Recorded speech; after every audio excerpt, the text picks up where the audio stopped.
The president called on the people to use their mouths to spit cement, and so the people eagerly followed suit. Soon, the streets and alleys were filled with cement everywhere. One day, the old grandmother was quietly knitting a sweater, and the grandfather was leisurely reading the newspaper. Suddenly, the television turned on by itself.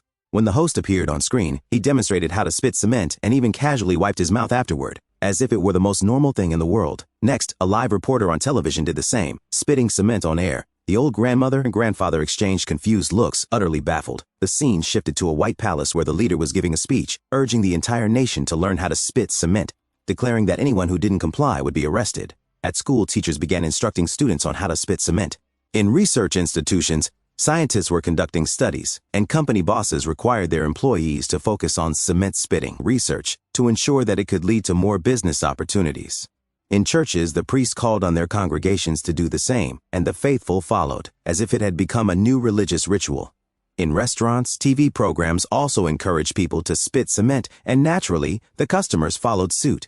Even when walking down the street, TV screens everywhere showed scenes of people spitting cement, as if the entire world was doing the same thing. That evening, the father told his family not to eat dinner but to use the cement they had just spat out for their meal. The family, without hesitation, accepted this bizarre suggestion. Men who would normally use the restroom no longer followed conventional methods. Instead, they imitated everyone else and spat cement. Soon, people began to voice opposition, but the majority of the public saw them as the odd ones out. The cement they spat out overwhelmed the dissenters.